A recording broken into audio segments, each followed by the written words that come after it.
Hai guys, salam semesta. Kembali lagi bersama caster yang ngapak hanya di podcast Debak, tempat dimana kamu bisa belajar sains, teknologi terbaru dan tips menarik yang ada di sekitar seputar sains tentunya. Untuk menyambung tadi di chapter 6 untuk membahas makanannya untuk menutrisi kulit, tapi ada satu nutrisi yang akan kami bahas di chapter 7 ini dan kita bahas nih sekarang nih. Itu salah satunya adalah antioksidan yang sangat baik dalam pencegahan kanker dan berbagai masalah penyakit dalam. Tanpa perlu kita basa-basi itu ya, antioksidan merupakan salah satu zat yang paling banyak dicari oleh seseorang, terutama yang untuk merawat dalam diri. Tapi apakah teman-teman tuh tahu sebenarnya antioksidan itu apa sih, dan ya itu apa itu loh? Karena banyak sekali orang yang kita tuh butuh antioksidan untuk memperbaiki, betul. Tapi apa sebenarnya, dan antioksidan itu sebenarnya dari mana itu loh? Kalau yang terkenal tuh antioksidan itu berasal dari ya sayur-sayuran hijau dan buah-buahan, untuk beberapa buah-buahan. Oke, bisa dibilang antioksidan ini di chapter 7 sebagai salah satu tema di mana bisa dikatakan temanya adalah Science of Chemistry atau kimia. Ini termasuk zat kimiawi. Mungkin akan ada seperti ini karena memang sebenarnya random science or teknologi ya yang ada di podcast ini, tapi pastinya akan sangat berguna ya, baik dari jenjang, terutama ini podcast ini kan kita adakan untuk ya level atau tingkat SD, SMP, SMA dan kuliahan, tapi masih sebatas hanya untuk pengetahuan umum ya. Itu kan kembali lagi ke jurusan masing-masing. Dan mohon maaf sekali, ini bukan untuk anak IPS sih. Tapi mungkin kedepannya akan ditambahkan lah, atau mungkin bisa kita berbincang-bincang tentang IPS, karena IPS juga penting loh untuk sosiologi, ekonominya atau geografinya. Yang terutama sih ekonomi ya, karena belakangan casternya tuh di Twitter tuh ramai orang-orang sok paham dengan ekonomi Indonesia, padahal kan ya hanya sekedar ngomong kosong belaka aja, karena tidak tahu yang bagaimana tentang ekonomi tersebut. Dan ya gimana bisa dikatakan juga, apa sih yang ada dan terjadi pada saat ini pada ekonomi Indonesia kan tentunya kan seperti itu loh. Ya intinya kita sebagai orang yang berpikir jernih, kita harus melihat dari berbagai sudut pandang dulu, baru kita bisa mengambil sebuah kesimpulan. Dan itu caster pelajari ketika caster membaca sebuah jurnal-jurnal yang berbahasa Inggris di Google Scholar tentunya. Itu memang bagus ya, jujur lebih bagus daripada kita melihatnya di yang berbahasa Indonesia, karena mungkin lebih lengkap dan mungkin sumbernya lebih kritis dalam berpikir. Oke, kembali lagi ke yang utama, di mana antioksidan. Caster akan bacakan. Awalnya adalah antioksidan merupakan zat atau molekul yang mampu memperlambat atau mencegah proses oksidasi molekul lain. Oksidasi sendiri adalah reaksi kimia yang mampu menghasilkan radikal bebas sehingga bisa memicu reaksi berantai yang bisa merusak sel. Antioksidan antioksidan dan tiol atau asam ascorbat ini atau vitamin C ini ya bisa mengakhiri rantai ini ya. Jadi proses ini bisa diatasi dengan adanya itu ya. Ini menurut laman Wikipedia tentunya teman-teman. Karena memang ya itulah mengapa antioksidan sangat dibutuhkan untuk anti kanker, karena yaitu untuk merusak rantai yang buruk. Terjadi oksidasi itu kan nggak baik di dalam tubuh. Terus kita kan antioksidan tuh nggak jauh dari katanya namanya radikal bebas. Teman-teman pasti bisa lihat di iklan, di beberapa produk, atau di beberapa penjelasan yang ada di YouTube pun juga sama, atau ada di podcast lain juga mengatakan hal demikian. Namun radikal bebas merupakan zat yang terbentuk alami ya, jadi alami bukan buatan atau apa, pada proses metabolisme pada tubuh. Jadi tubuh pun pasti menghasilkan radikal bebas, tapi seberapa banyak? Nah itu ini juga bisa didorong dari luar seperti karena faktor polusi pabrik.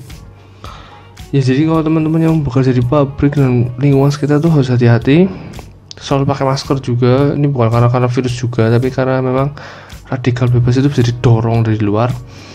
Ada asap rokok, ini untuk yang lingkungannya perokok, pestisida untuk yang lingkungannya itu ya yang banyak berkebun, banyak bercocok tanam atau ya penghasil buah sayur lah ya.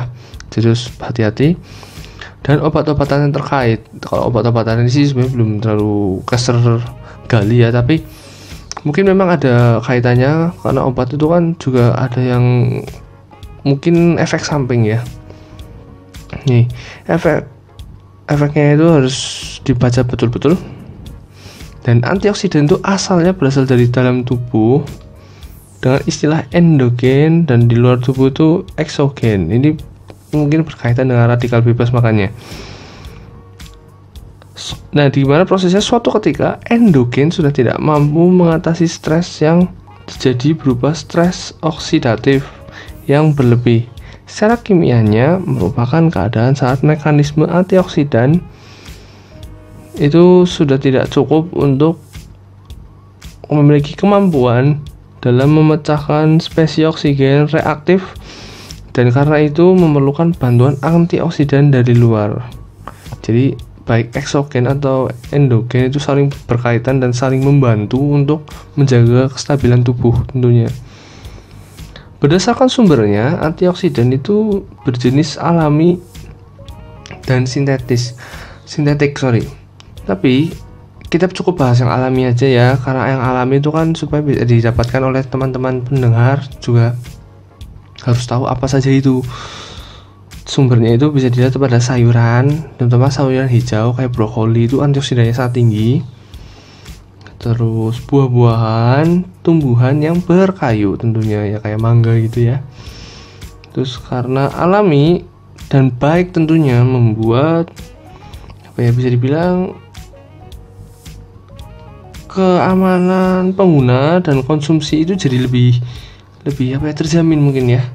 Terus ini bisa dilihat dari bidang makanan, kosmetik. Kosmetik itu juga butuh antioksidan ya, makanya ini sangat berkaitan dengan kulit.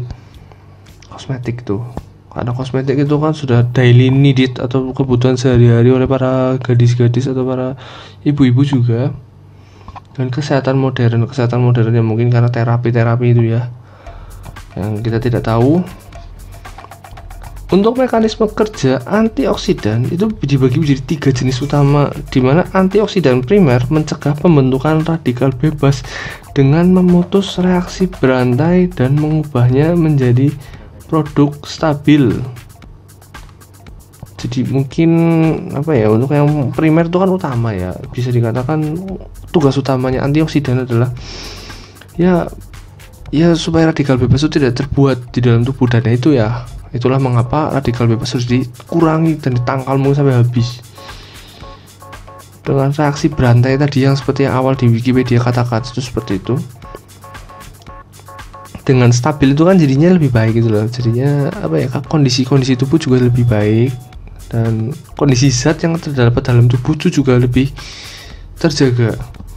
Terus contohnya itu pada apa? Ya, pada katalase atau enzim superoksidatifmitase, di mana SOD disingkat SOD, dan glutation dimustase. Itu ya teman-teman ya, itu yang dibutuhkan untuk melakukan pekerjaan primer pada antioksidan.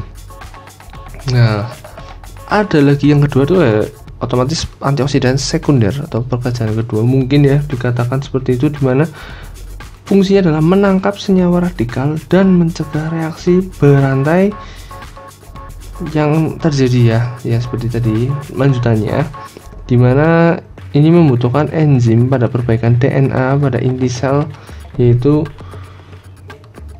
metionin sulfoksida reduktase,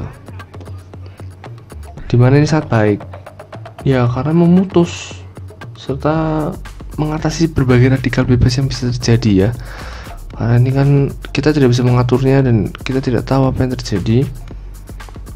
Nah, yang terakhir nih teman-teman nih. Oh sorry nih, maaf. Ternyata antioksidan sekunder itu menangkap senyawa itu karena maaf nih ya, vitamin E, C dan B serta beta karotin, maksudnya B-nya itu beta karotin.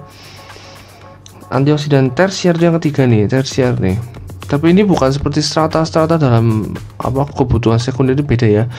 Ini memang fungsi-fungsi tugasnya dibagi kinerjanya itu loh.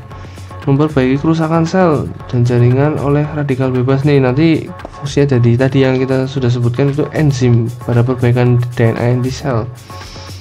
Itu methionine sulfoksida dan reduktase. Itu teman-teman harus tahu ya. Pengujiannya nih, metodenya itu ada dua, dimana metode DPP sama dengan kemampuan antioksidan untuk menghambat berbagai radikal bebas dalam prosesnya dengan mendonorkan hidrogen nih. Dan metode kedua itu adalah metode CR, di mana larutan CE atau seperti huruf 4 angka Romawi 4 IV, di mana sulfat yang diberikan pada sampel akan menyerang senyawa antioksidan. Senyawa berperan memindah elektron sehingga kerusakan struktur oleh elektron relatif dari oksidan itu tidak terjadi, artinya direduksi banget sehingga itu sangat bermanfaat bagi tubuh tentunya. Oke, jadi apa ya yang tadi sekunder, intinya itu contohnya itu pada vitamin E, C dan beta karotin. Itu pada produk-produk makanan banyak sekali teman-teman. Jadi itulah mengapa antioksidan sangat dibutuhkan, apalagi untuk yang memiliki keturunan kanker atau keturunan penyakit-penyakit berbahaya yang bisa menyebabkan kematian. Karena radikal bebas kita tidak bisa tahu dan kita tidak tahu kapan terjadinya. Karena hal-hal semacam ini kan di luar kendali juga. Untuk jenis makanannya akan mungkin kita bahas selanjutnya.